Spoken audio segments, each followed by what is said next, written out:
Mr. Shiv Kataria.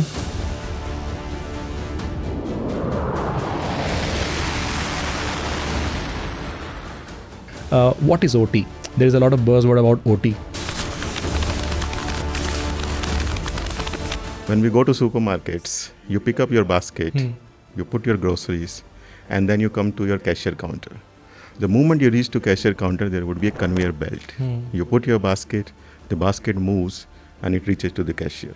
The technology that is used for that conveyor belt is operation technology. If hacker hack into these kind of plants, is that a really concern? Meanwhile, there are reports that say that there is another potential breach by China, and this time it's at an Indian port. So back in 2004-ish, I think, there was one guy who used TV remote to derail a tram in Europe. Oh, Just a TV remote, because it was actually using radio frequency signals, and he interfered with the signals, and it actually ultimately led to derailing the tram itself. 14-year-old schoolboy hacked into a Polish tram system and used a remote control to change the direction of a number of vehicles. but once tomorrow it goes on promotions and all that, there are a lot of instructors will be in the market who are going to pitch this, make your 1 CR, make a package of 1 CR by selling these courses and all that. And that's why I want to ask this question, to give that, perspective to the viewers that, okay, it is not something everyone can go for it. So IT people will already have this understanding of networking. They need to fill the gap of ICS. Whereas the other side, people will have very strong foundation of control system. They need to learn the basics of computer network security, computer security, and the cyber security principles. Hi guys, welcome to the session on Coffee with Prab, and today we have a special guest, Mr. Shiv Kataria. Hi Shiv, good morning, good afternoon, good evening. How are you? I am good. Thanks for having me here, Prab. So actually, when you're talking about Shiv, there's no need of introduction. Shiv is known for his OT security works, what he's doing right now in social media. Shiv is basically an OT security expert, and his days designing about cybersecurity solutions for the factories, power plants, and other critical infrastructure.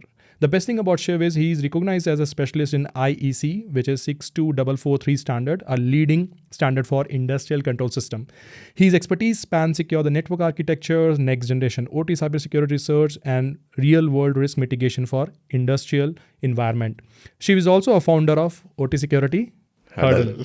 And where the OT security professionals share the practical insights, threat scenarios, and more important, implementation strategy.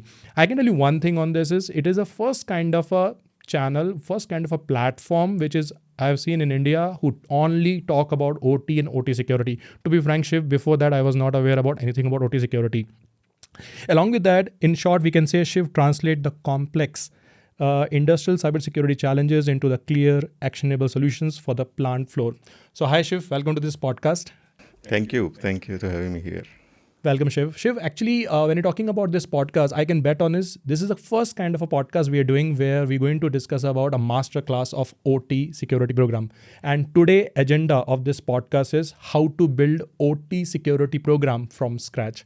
So, are you excited for this? I am equally excited, Prab. So, Shiv, before we're going to start this podcast, I want to understand your journey about OT security. People should know about who is Shiv and all that. So, can you share your introduction about your journey, how you started your journey in OT security? Yeah, sure. So this cybersecurity happened to me as a luck. So back in 2009, I joined Government of India, and this was a research organization. And in this organization, luckily, I got into the cyber department. Okay. So in the cyber department, I got the opportunity to work on some of the niche cybersecurity areas, whether it is offensive security, whether it is researching on dark web, whether it is designing some solutions or advising the critical infrastructures. So I was there for around 10 plus years. And during these years, I got the chance to work with the best of the talent available in India. Wow. And also best of the technologies and the research areas. Then back in 2019, I moved to Siemens. So my experience in the previous organization as a cybersecurity researcher actually involved critical infrastructures. And with Siemens, the same understanding and the experience got consolidated more towards OT security. So 6+ years now with Siemens, I've been working mostly on industrial control system security, which involves the research as well as consulting for our customers. That's great. And as we know, we're talking about today podcast is how to build OT security program from scratch. But before we jump into that, I want to understand one important thing is that what is OT? There is a lot of buzzword about OT. So what is OT all about? So most of us are familiar with the term called IT. Yeah. And then when we talk of OT, then somebody will say operation theater. Yeah. That's quite funny. But yeah, OT actually means operational technology. Okay. And the key difference between IT and OT is IT basically means information technology. So the first word is key here, information and then technology, whereas OT is operation technology. So in IT, we basically are processing information and data. It's your personal computer, your Word, Excel, PowerPoint, your SAP application. At the core of all of them is data. Whereas operation technology is the other part of the domain where your primary focus is on operations. So you want to control physical processes, physical devices, like your pumps or motors or these kind of things. So I also like to use this example that most of us actually go to supermarket for. Yeah, I was about to ask you that, can you give an example with a more... Yeah, so this is my favorite example, and most of us could actually relate to this one. When we go to supermarkets, you pick up your basket, you put your groceries, and then you come to your cashier counter. The moment you reach to cashier counter, there would be a conveyor belt. You put your basket, the basket moves, and it reaches to the cashier. The technology that is used for that conveyor belt is operation technology. There would be a sensor that would sense that there is a basket, the conveyor will move. Another sensor will sense that, okay, it has reached to the designated place, and then the basket will stop. So you can extrapolate the same kind of technology being used for other bigger domains, like your power supply. So your day starts with water comes with operational technology. Yeah. You need electricity, that comes with operation technology. Then you use transport, it's operational technology again. The metro trains or the buses or the electric vehicle charging system, all of them are actually operation technology. So that's the simplest way to understand. That's the part of technology that impacts our life more than anything else. So in layman term, we can say like when we talk about Bangalore metros, we have, or we go to airports and all that, and there's a machineries are involved there, and there is a one single panel from where we basically control all this movement, like the gates to be open, the train movement is happening, and when you're talking about when the flight is boarding and all that, we have the passage and everything. So this entire system initially, which is managed by humans, now it is controlled by one technology or controlled by the system that is OT, right? Yes, that's the control center. You rightly described this. So there would be so many devices in the field, and now at these traffic junctions, you'll notice there are CCTV cameras, and these cameras will feed into your traffic management system, which will take the action when to turn on the light and when to turn off. That's also part of OT. A combination of OT and IT, where the OT basically will give you the sensor data from the field, and IT will help you to take the decision on that data. So I want to go a little bit on offensive side here. Like, when you're talking about, let's take example of Bangalore metros, or you're talking about conveyor belt and all that. If hacker hack into these kind of plants, is that a really concern? Absolutely, yeah. So back in 2004-ish, I think, there was one guy who used TV remote to derail a tram in Europe. Just a TV remote, because it was actually using radio frequency signals. And he interfered with the signals, and it actually ultimately led to derailing the tram itself. So that's possible. That was like 20 years ago when the technology was not so robust. Now the technology is robust. We use the technology developed for IT and then get implemented to OT side of the world, whether it is your wireless technology like Wi-Fi or your other robust technologies. These technologies are used to control your critical infrastructures. Okay. And these attacks are not an abnormal behavior. So far, we have seen almost 50 plus attacks specifically targeting industrial control system. And till today, we have seen that 9 plus attacks which were focused specifically, and they are called targeted attack, which is much more damage. So these attacks will damage the infrastructures like your metro rail, or infrastructures like your power grid, or sometimes your nuclear power plants as well. So yeah, this kind of things are not a distant possibility.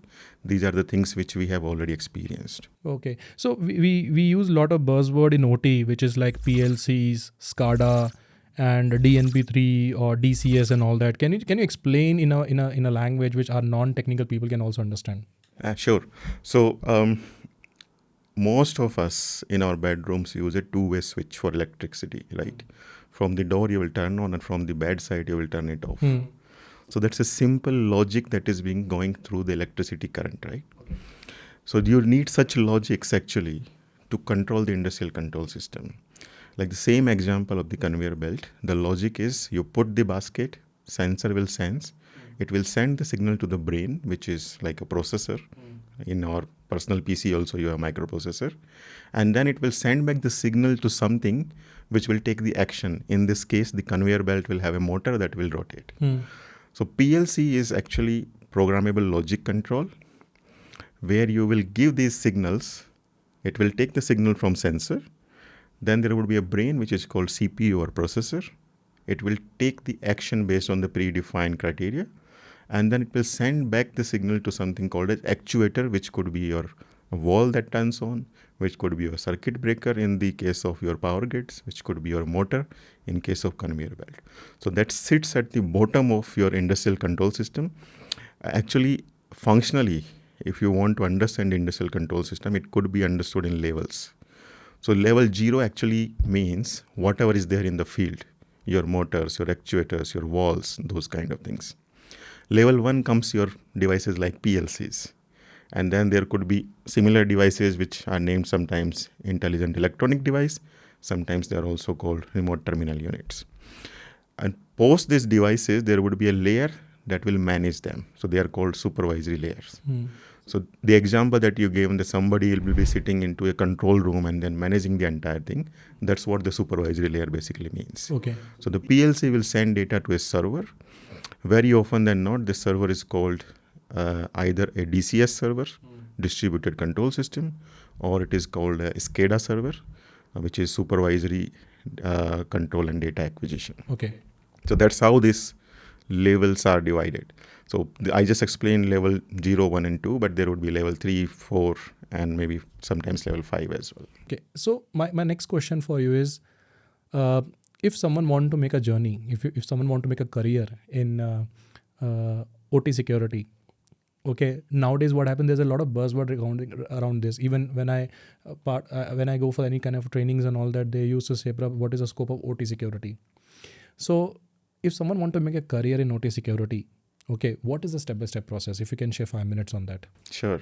So first of all, yeah, this is important. This is a career worthy to pursue. Because in a network, cybersecurity, we say, we are going with the network plus, then we go for security plus, and then we get the understanding of networking, TCP, IP, then we talk about Windows security. So what is the journey in OT security? Yes. So as we discuss what is OT, the key difference actually lies in what you are achieving from the technology, right? Underneath that, there would be same technological stack. You will be having the same computers running Windows or Linux, or you'll be having same network infrastructures, your switch, your firewall, your routers. So somebody who is starting the journey, the first thing that they should know is understanding of computers. And this will be most probably computer networks, because that's how you will connect the multiple systems. Yeah, TCP IP stack. And then, of course, UDP, because UDP is much more used in OT systems compared to IT. And why it is used also is quite simple to understand, because these systems are required to be available most of the time. And TCP IP requires the 3-way handshake, and some of the application you only need one-way communication, that I need to close this wall. I don't need an acknowledgement, just possibly send this one-way signal. So UDP is also important in this case. So the first foundation layer, understanding computer networks, then understanding computer security, operating system security. Yeah. So first you had this computer understanding, build your cybersecurity foundation, and the next step would then be to understand industrial control system. Okay. So what it will give you, you understand this this basics of computers, and now you are moving to ICS. Then you will learn what is PLC, what is SCADA, what is your DCS server. With this understanding, next step comes security engineering for ICS, because you want to actually use both the domain that you have learned. You learned the control system or the ICS, you learned the computer security. Now you need to understand how to merge both of them. So the key difference that we need to understand in industrial control system security is what is your focus to secure. Okay. A laptop in IT system, it might not be available for 1 day or 2 day. Agree. It is not going to cause a bigger difference in the work area, or for you, it will not be a big revenue loss. But in OT, even if a system is not available for 1 minute or less than a minute, there could be big impact. Live example, the power cut we can see in Bangalore or anywhere, The power cut also, it is interesting that all the grids, they need to actually sync their time. So time sync is very important part there. If time is not synced, then the grid will not work, it will fail. So those kind of attacks are also possible. I've seen in the hospital, like, operation theaters and all that, they're doing surgeries and everything, and the power cut happened and the person has died because of the reason, right? So that kind of things happen, yeah. So that thing is most primary, that I want to keep my system up and running. So what it will do to a cybersecurity engineer, where you, with the IT system, you always will focus that my data should be confidential, it should not be available to Critical. the people. I don't want to share my medical record. In OT, I'm not bothered about that. You can see my data. What I'm bothered is my system should work. That's the primary concern. So when you are designing the security, this principle supersedes anything else. I want to keep my system up and running, even if I'm running on a legacy protocol, which will have inherent insecurities. So with such understanding, when you are designing the defense, what is your best chance to do a defense is defense in depth, where you put multiple layers. Like this room, for example, it would have multiple access layers. Yeah. So somebody Main coming gate, in from the exit. main gate, then this another door outside, and then this third door. So that's how we design the defense in OT, where we have multiple layers compensating the security countermeasures from the main asset to actually the boundaries outside. Yeah, so we actually covered 3 areas. First, learn computer network security, then learn the ICS basics. So here I want to ask one question is, when it comes to the ICS, like, do I need to know, electronics and everything and all that? So not to that deeper level, but you need to have a basic understanding of instrumentation. If you are an engineer, maybe 15 years ago, there used to be a specific branch, electronics and instrumentation, and there used to be electronics and communication. So communications were more close to computers, and instrumentation was more closer to ICS. Okay, an example of instrumentation, something like that. This PLC is instrumentation. Okay. And the programming of PLC, and then that's basically And the reason of asking this question is, when when you're talking about OT security and all that, once tomorrow it goes on promotions and all that, there are a lot of instructors will be in the market who are going to pitch this, make your 1 CR, make a package of 1 CR by selling these courses and all that. And that's why I want to ask this question, to give that, perspective to the viewers that, okay, it is not something everyone can go for it. Yeah. So let me first finish what is these steps, and then I will also come to this interesting question, because there may be people who are either working into the instrumentation sector, or they are generally called control engineers. And there may be people who are working in the IT side of the world. They are the IT security engineers. Both of them could have the aspiration to get into OT security. So the path will slightly differ, but generally, these 5 steps is what I generally suggest people. So first, learn computer security, then ICS, use this knowledge. And that's the next step, is basically gain experience on these things. If you don't have experience and then you are trying to find a career role, it will be very difficult. Either you will get a substandard role, or maybe something you don't want to get into, or you will fail post converting that. I also have seen those examples. Some of the people will convert, and then when they will reach and then try to perform their work, they fell short of the experience. So the 4th step is experience, and then the 5th one is networking with the people, where you will do this passive learning. People will discuss and you grab something out of it, and it will enhance your learning. So with these 5 steps, you will be ready for kickstarting your OT security career. Now I'll come back to the same questions about people starting from IT and OT. So IT people will already have this understanding of networking. They need to fill the gap of ICS, and they can decide what is their knowledge about ICS and start with that. Whereas the other side, people will have very strong foundation of control system. They need to learn the basics of computer network security, computer security, and the cyber security principles. So for them, the first step is they'll first go to first step and then jump to 3, and then the IT guys will jump to second, and then probably then learn to 3, 4, 5. That's a great insight, because I have not seen much content around that area. And this was a question asked one of my subscriber, and he asked me, if you're planning to have a podcast with any OT security expert, definitely ask this question. And just 2 days back, there is a guy who asked me, the guy is basically into the IT, and the person is heading the cybersecurity positions, and now they're finding a buzzword is OT. So the person want to move to OT. And that is the reason I asked this question to you. So Shiv, thanks for sharing the insight on this area. My next question is a day in a life of a OT security expert.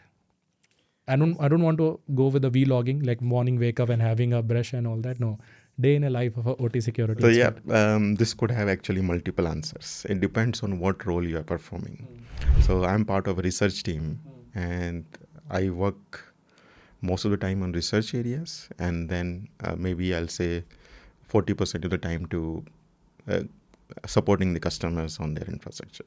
So it depends on what role you are performing, and then your day will basically be like that. So for me, it's the research topics that I generally work, and that's how I start my day, working on the same research topic. We find a new problem, we research for that, try to find out a solution which is innovative, and that's how we get into the new product line. Whereas if I'm working with a customer, then it will be, which is actually the part of my job I like the most, reaching out to a plant, which will be not giving you the luxury of a AC cabin, of course, but there is other side of this role where you will get to meet people from different cultures, which is what I like, and also experiencing the different type of industrial control systems. So maybe I'm working for a power grid once, and then I'm working for a pharmaceutical company or a paint manufacturing company. So each of them are different, and generally these areas are not available to explore in industry. Okay. So when I'm at the shop floor, then I will go and then see how these plants are, how their people, process and technology, how mature they are in them, and then design the cybersecurity program for that. So it will be basically interacting with the people at the shop floor, understanding what are their problem areas, and then actually designing something which is workable by both. So and there is a profile around the OT security engineers. I have seen a lot of buzzword around OT security engineer. What they do exactly? So OT security engineers will be the one where either in the existing environment or a new solution that we are designing, these engineers will basically be configure the system. Okay. So it's like same network engineer. The network engineer will do the configuration of the firewall, router and the switches. OT security engineer will do the configuration of hardening of a system, which could be your PLC hardening, SCADA hardening, or your Windows system hardening according to the OT environment. Yeah. So my next question is a very interesting question, and I think everyone is looking forward for this question is, I join an organization, ABC, they're into the OT security, they sell OT solutions and all that, or they implement the OT, and now you got on a position as a head of OT security. How to build OT security program from scratch? Like, is there a same way we build, like the way we build the cybersecurity programs and all that? Is it the same way we build the OT security program? So what is a step-by-step process? Can you just help me? So there could be a significant difference between these two areas. Like in IT side, the technology actually moves from, it actually moves centrally. Like the people from your IT team, they will decide what technology they want to use. When they want to use Windows 11, then they will push it. This thing in OT is different. Once the system is commissioned, it will actually last between 10 to 25 years. Seriously? Yes. Okay. So that's the life cycle of a system. So what does this means is, in IT system, you'll go and see Windows 10, Windows 11, that's it. But in OT, you will see Windows 98, Windows XP, Windows Vista, Windows 7, 8, 10, 11, everything you'll see. When you're designing the program for these systems, what you want is you want to secure all of them. So the first thing actually that it starts is understanding what you have.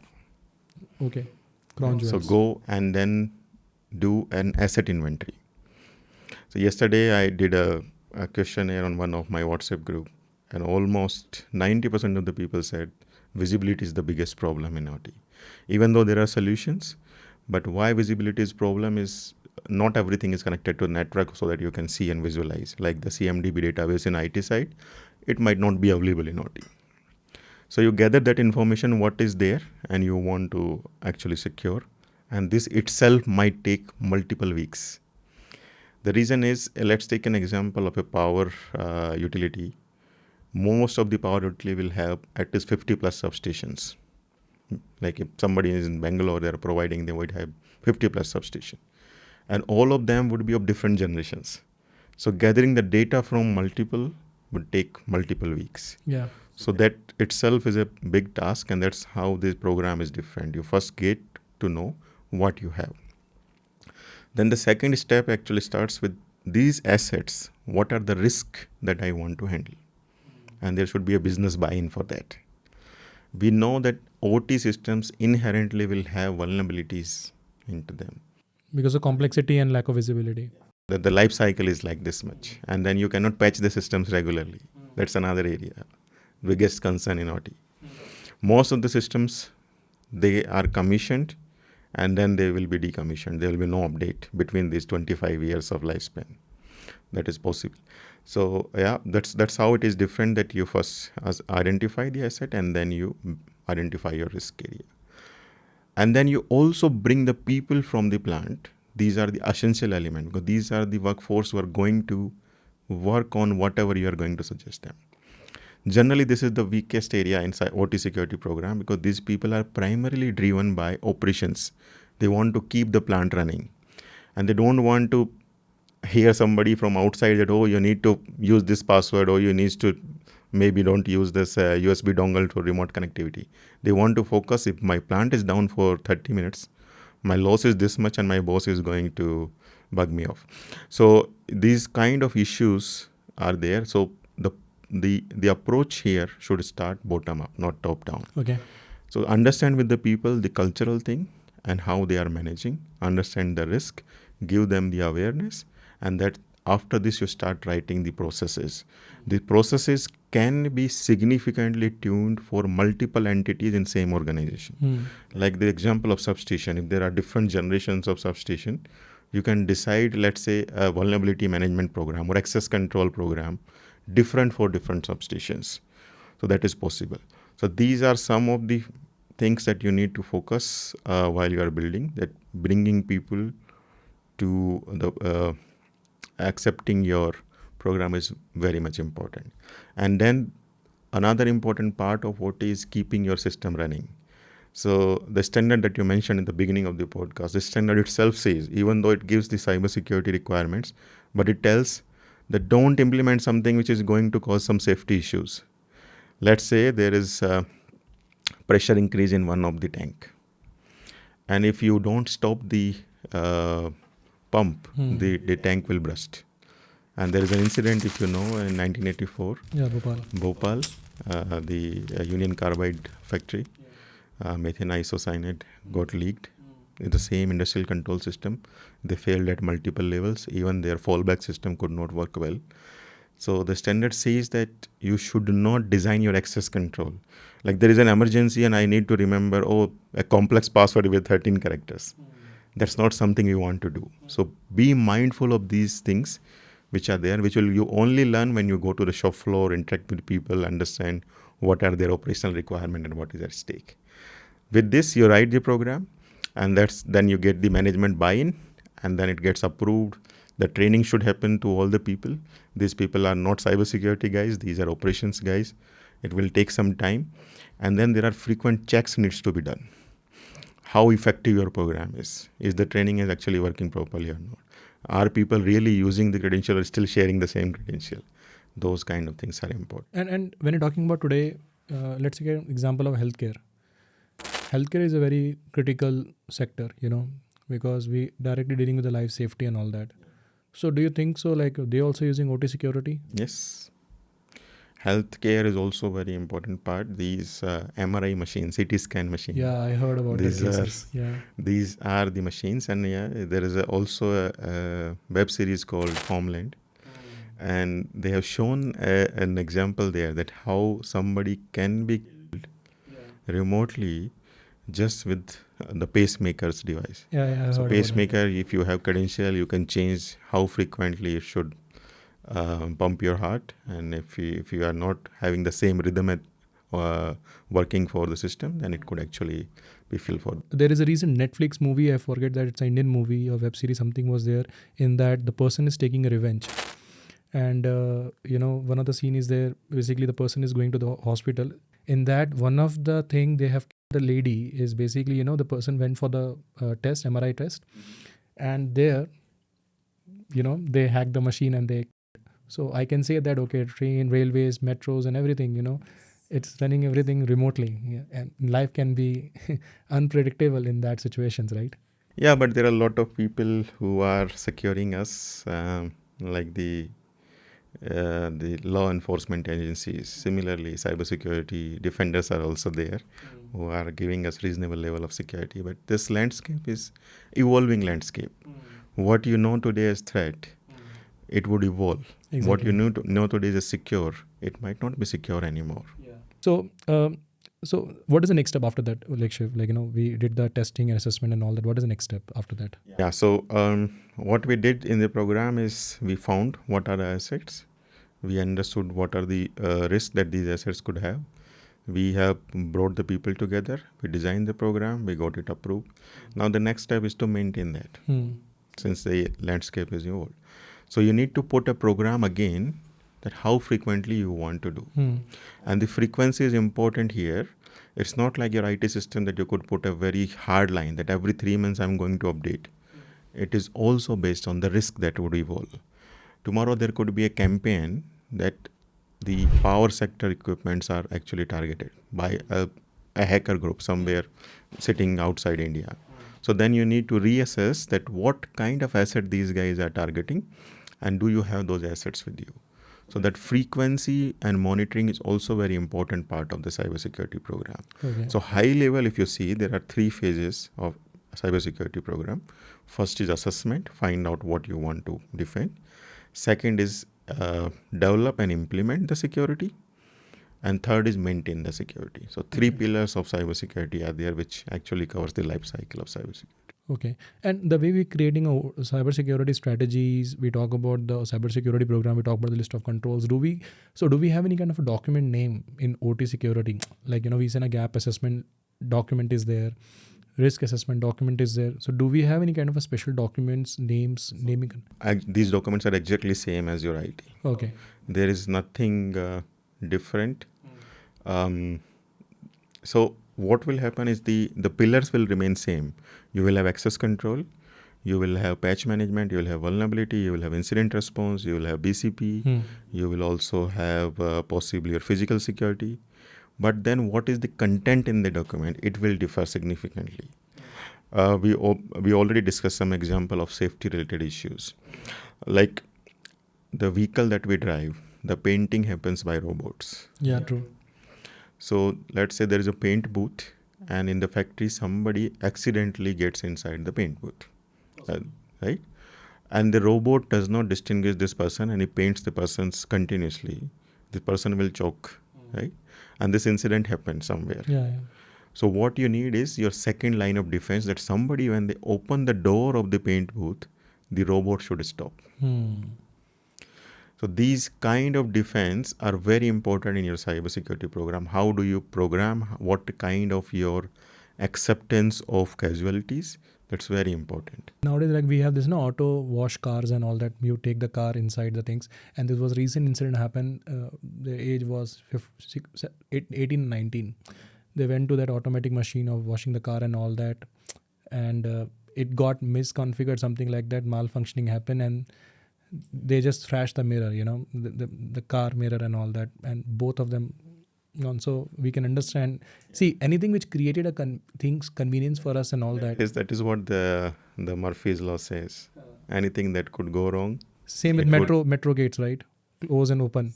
We sometimes we play with those things, putting in the hand inside and all that.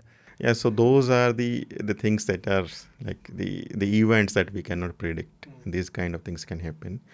But since these things are there, it gives us an awareness and also the focus that when we design, this should not happen with our ignorance or the mistakes. I also remember one series or a movie seeing on Netflix only. There are a lot of Netflix quoting in this discussion. So there is a robotic arm, and then the person intentionally entice the victim into a cage where a robotic arm is there. And once he's inside the cage, with the robotic arm, he grabs the head and it rotates 360 degrees in a fraction of the second. Yeah.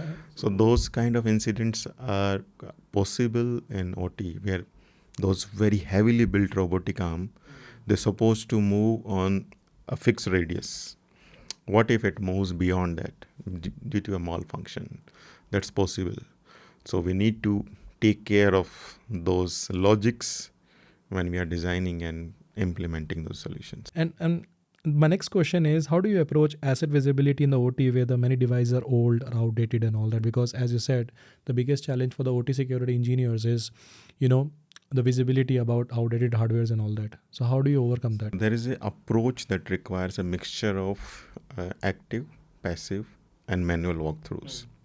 So active approach is the devices that are connected to network, but they don't communicate every day. They communicate maybe once in a month.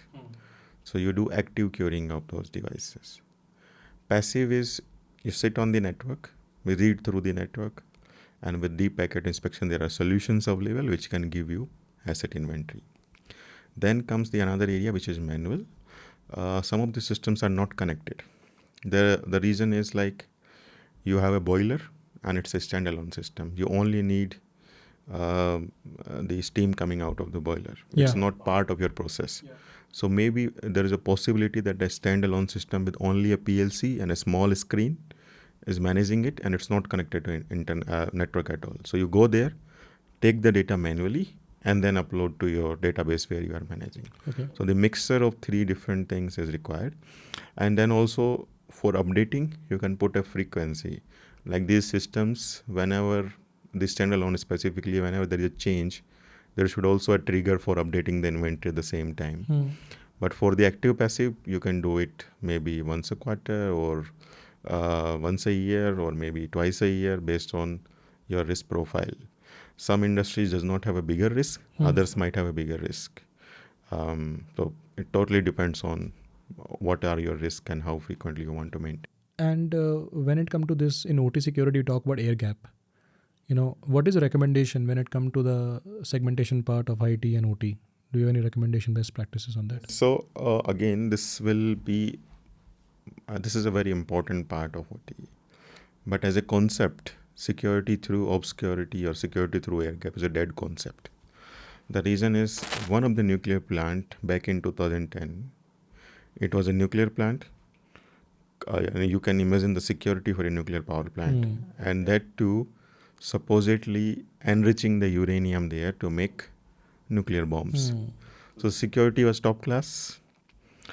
Still, there was a campaign by the adversary countries, and they spent 5+ years to understand their system and then target it and attack it. So that is possible. If somebody actually targets, it is possible. But on the other side, connecting your system to internet without any security provision is also dangerous. Agree. Yeah. So if you go to Shodan today, Shodan is the search engine for hackers, and just type one of the protocol that is used in industrial control system is Modbus protocol. And all that, You will find 850,000 devices connected to internet. And Modbus is a protocol which is heavily used in the industry. It does not have any security. So if you are part of the network, you can send command to Modbus protocol and it will accept your command. So it's like that dangerous. And those who are not aware about the Shodan, it's a website through which we can see the list of all the interconnected devices. Even we can see your camera. If your camera is listed on the public IP, I can see what is happening in your house, right?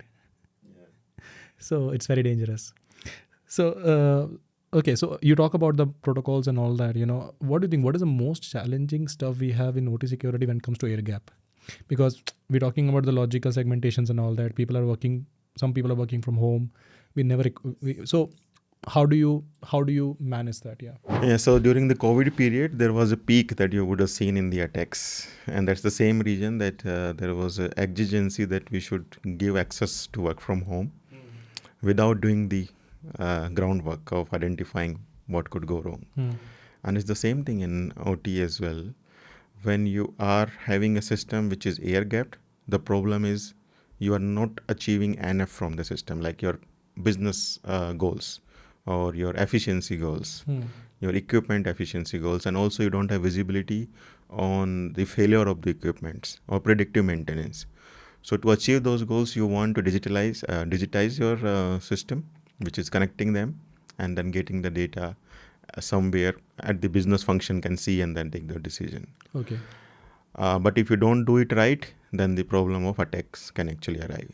So air gap is a dead concept at the concept level, but it could actually help you as a compensating countermeasure for the legacy equipments as well. Okay. Like for example, there is a system which is running on the legacy protocol, like Modbus, and you don't want to connect the system at all.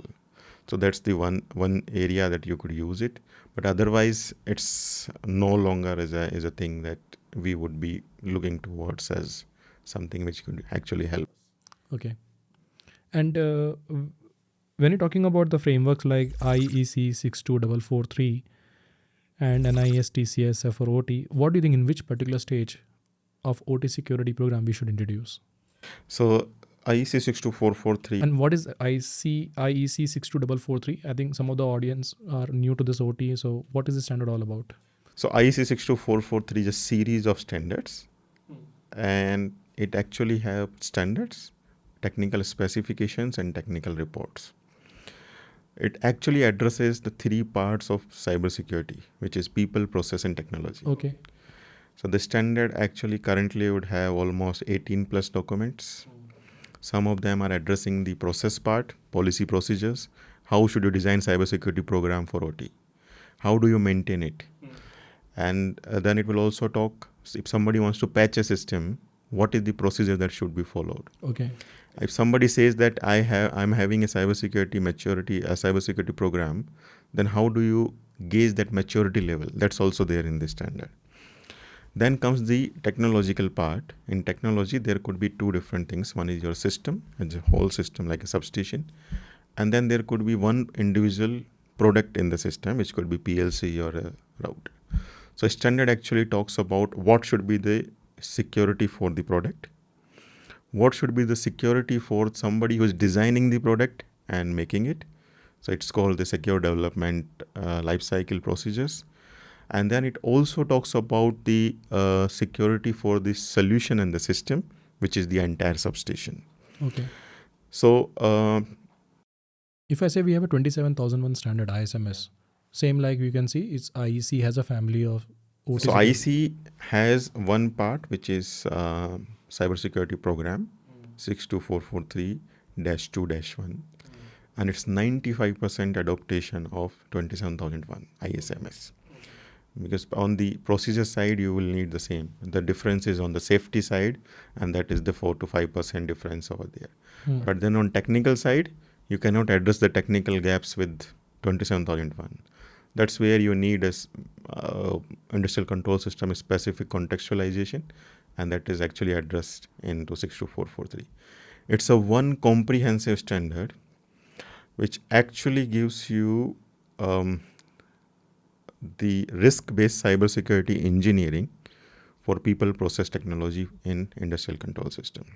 Whether it's your power system, whether it's your airports, whether it's your metro rails, you can use it, customize it, tune it. And it also talks of risk. And when we talk of risk, it actually has given security levels. Based on those security levels, you can design your system. Okay. So let's say if you are a power grid, and in the power grid, who could actually attack a power grid? It will not be somebody who is sitting in the college and then will try to attack the power grid, right?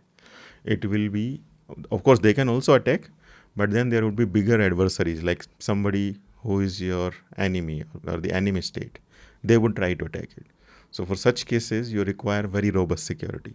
So these security levels gives you technological advancement in a step-by-step manner, that you identify who is your adversary, and based on that you will implement the highest level of. So moral stories, it's like it's a benchmark that we are using, and also come with a certification. So certification is available. As I mentioned, Certification not for individual, certification for organization. For individual also there is certification actually. The professional can do IEC 62443 certification. But for product there is certification. For product development there is certification. For system there is a certification. For cyber security program there is a certification. And now recently, just 2 weeks ago, they have introduced a program to certify the entire site itself. Let's say there is a substation. The substation would have a system also, plus a process to maintain the system and also to update the system. So now they have introduced a mixture of 3-4 parts of the standard, which will work as a site level standard. Okay. So you will get in the certification that this is your maturity level of the program and this is your security level of the technology. Okay. And that is why, guys, we have a OT security hurdle, which is run by my known brother. He's a known shot in OT security. And there you can see all these standards to be discussed in detail. He is a well-known name in the market for OT security. His name is Shiv Kataria, who's sitting next to me. Getting his time is a big thing, you know. Thanks for the shout out. Yeah. So what is the role of OT security hurdle in this case? So OT security hurdle is an initiative we started around 2+ years ago.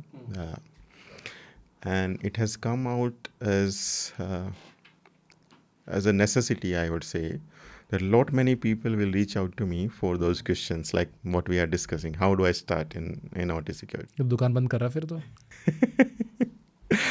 Yeah. So how do I start in OT security? And then there would be somebody who would ask, what should I learn? So what I felt is that there may be literature that you could find which is talking on theoretical level and the conceptual level, but then there is an experiential level which is generally missing. Somebody who is actually doing the job will dissect a topic and then will understand from their experience how are the real challenges that they are solving vis-a-vis the actual factual part or the standard parts.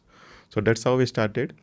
And then eventually we did some boot camps, we did some workshops to give the understanding of the standards, the concepts of cybersecurity. And that's how it is like growing. Now we have close to 10,000 people as across part the of world. 10,000 people are part of the community now on LinkedIn. And then there are many people who are directly connected with me on WhatsApp groups and other things. So we discuss these problem statements and help each other.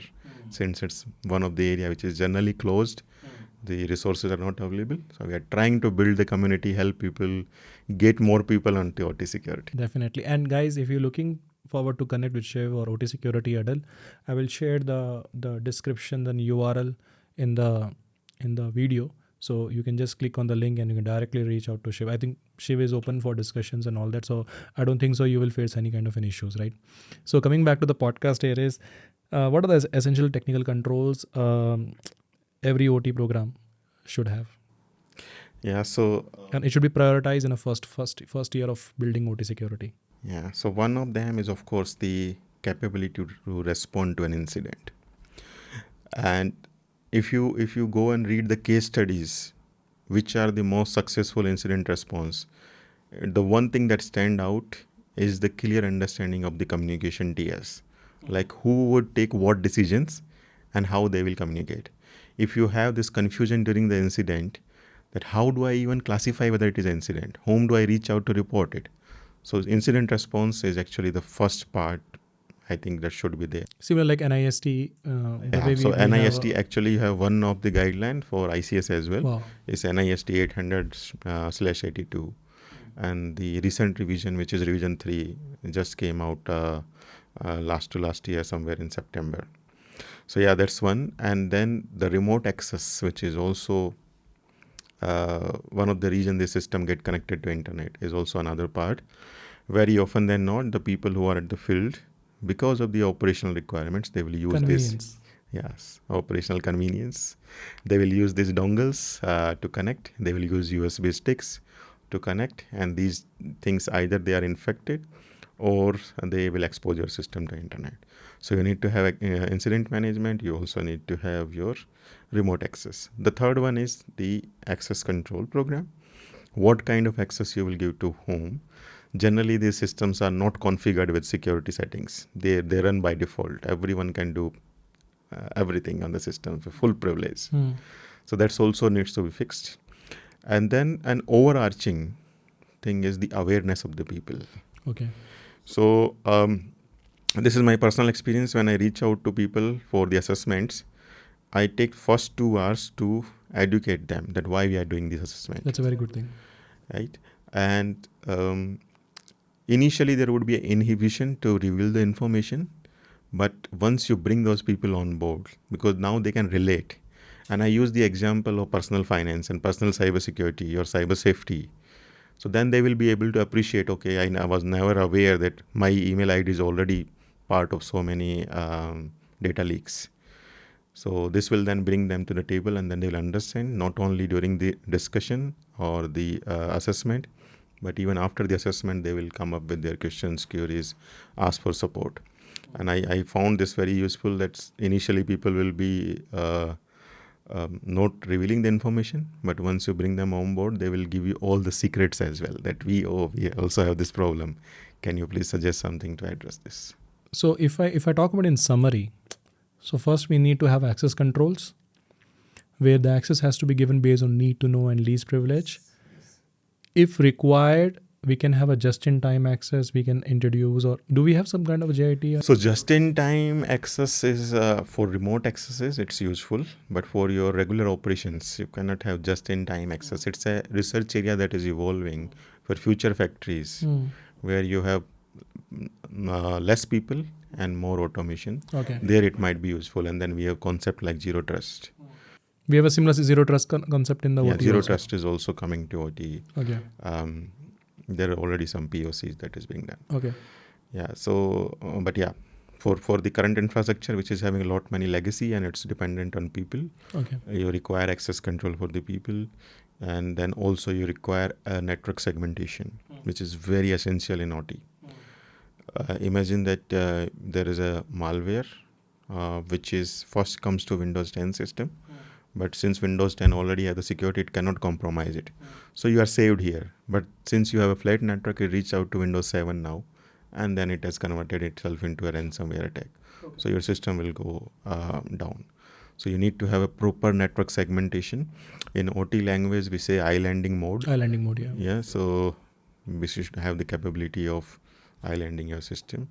Incident response, of course, something goes wrong, what you will do, how you will do, and who are the people and tools that you are going to use, remote access, and then the training of the... Yeah, from the detection point of view, I want to ask one question on SIM part.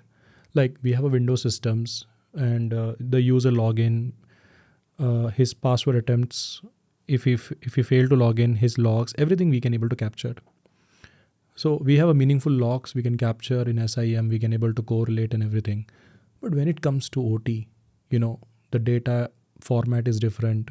Instrumentation, signals are different and all that. So how do we log the traffic? How can we record the traffic in case of OT? Yeah, that's a very interesting topic. And yesterday only I discussed this in one of the session. What to log, where to log, and how to log. Because of those legacy elements, some of the devices will not support inherently the logging mechanism. True. That's the one problem. Second is, how would you bring your not network connected system to support you the log? That's another challenge. And then even if some of the devices are supporting the log, you need to put the OT contextualization. What is the value of this one particular asset? You cannot just use them. So quality is the problem. The visibility itself is the problem. And then the what could go wrong is also the problem. So some of the devices which support the logs, you can definitely take those logs. And I think yesterday in my discussion, 2 overarching areas that you should log is your antivirus logs, and the second one would be your perimeter logs. Okay. So these 2 logs are the starting point, because any attack that will come from there. And then for devices like PLCs, if you have inherent logs, log that. Otherwise, you could use proxies. Like the PLCs which are programmed through an engineering station or an operator station, if those systems are having the capability of logs, you can also take log from there. And then now we are using the passive log also available, which is basically sitting on the network mirror. And from the network mirror itself, you capture all the PCAPs. So there are very good technological advancement which are there, which are OT specific protocol dissectors are there, which will give you the logs. These solutions are also called industrial anomaly detection solution. Not only will give you the log of the device, but will also have the capability to tell whether there is something wrong in terms of integrity of the device or out of operation hours, change of the PLC program, those kind of things. So these are the areas that you could focus. SIEM is of course very important part of cybersecurity operation and monitoring, and that's how you would start. And there's a second last question I want to ask is, what are the 5 or 4 indicators we can look into the network which can give me the kind of a confirmation that there is an attack? So I don't think there is a clear path that we could put up. But any pattern data, the common pointers? So each of these attacks would have a defined TTPs based on the Mitri attack framework. The best thing that you should start is take a LCM of all these campaigns and start focusing on those. What is LCM? Basically, the common denominators of, let's say, 12 different attacks. So it's the least common multiplier, the same mathematical thing I just mentioned. But yeah, what I would focus is from these TTPs, I take which are the most common TTPs and I start focusing them. There could be PLC logs. So most important is your remote access logs, your engineering station logs. You need to definitely see that if somebody is trying to access them. Your device logs like your PLCs, or in some cases you might have industrial DMG. So that could also become your DMG logs could be important. And very often than not, there are also living of the land attacks are possible. So valid accounts can also become one of the areas of concern. So if your default accounts are there, it's very easy for the attackers to go and Google and find out the credential that you could use.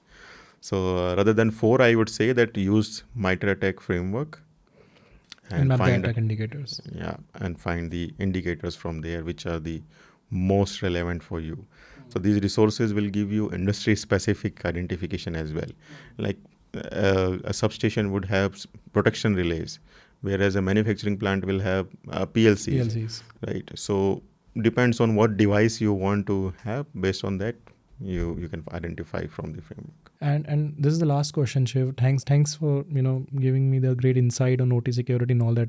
If we talk about the modern warfare, which has happened recently in India and Pakistan and Iran and Israel, and the past was Russia and Ukraine.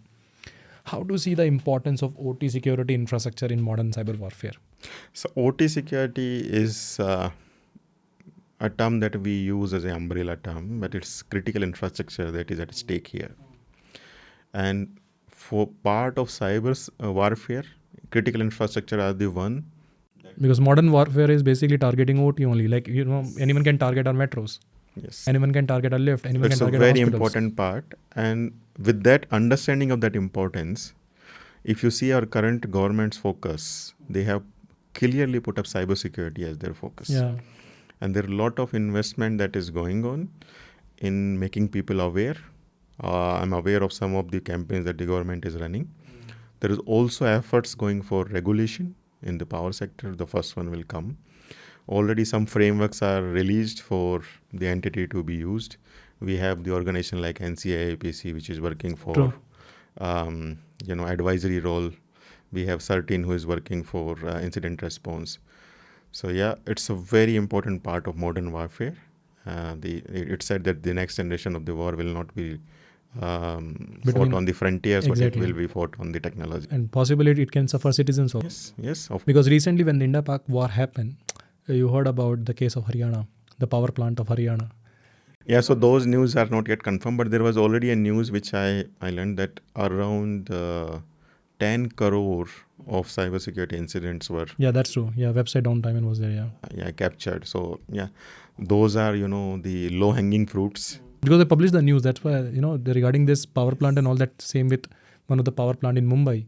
Then we had one power nuclear. That's called substation, the nuclear plants in Chennai, Tamil Nadu. Yeah. So this is the obvious thing, that something which is accessible remotely, people will try to scan it, attack it. That's possible, right? So your security is as strong as your weakest point. So design your defense accordingly. So do you think so? There will be any kind of a program we are introducing for the citizen of India? They should be aware about, it should be added in education programs in schools. Yeah, and so already there is a very nice campaign going on by Government of India, and I think in the new education policy they are introducing cybersecurity awareness as well. But moving forward, I think there would be full-fledged programs that will be introduced on cybersecurity. Now already some of the IITs, NITs, they are running cybersecurity undergrad and postgrad programs. But moving forward, the segment of critical infrastructure would also come. And in fact, around 8 years ago when I was with government, we suggested that we should work with the education bodies and education ministry to launch a program on critical infrastructure protection. True. But that time it did not materialize. Now some of the the online universities plus the offline university, they are actually having these programs available. The reason why is a lot of devices that we are using. I'm talking about devices used by the neighbor country. I don't want to take a name. It's as per the YouTube policies, from the smartphones to the electrical equipments from the cars. So we are using the neighbor nations. And as the technology is going to be a lot of advance and we have a lot of dependency on that the pager attack which has happened, it can be possible in India, that kind of a things. So that's why I was asking this question, what kind of an awareness we have. But thanks, Shiv, thanks for sharing a great insight on OT security. And I'm sure when this podcast will go live and all that, it has a great, we'll get definitely a great review on that, because it is the first kind of a podcast we're talking about actual OT security. The last podcast I did with Manjunath, and second, the same we had from a leader from OT. So I'm sure it will be a great privilege. At least for me, it's a great privilege to have you, and taking out the time for this podcast is amazing. Thank you so much. Thank you. Thanks for inviting. But do you have any last minute word you want to tell our audience about OT before we wind up this podcast? Yeah. So the bottom line is, as I mentioned already, that security is not a one-time thing. It's a continuously evolving landscape. And we need to treat it like that. And there is always a learning path for you. So kickstart your journey, and it's an exciting field. Get into OT security. We need more people there. This is all from our side, team. And if you're looking forward for more videos like that, do subscribe to the channel and click on the bell icon to make sure you should not miss my future videos on a similar topic. Thanks, Shreya. Thank you so much for watching this podcast, and do share your suggestion in the comment box, because your comments are very important for us and that help us to improve our content more better. Thank you, Shreya. Thanks for having me here.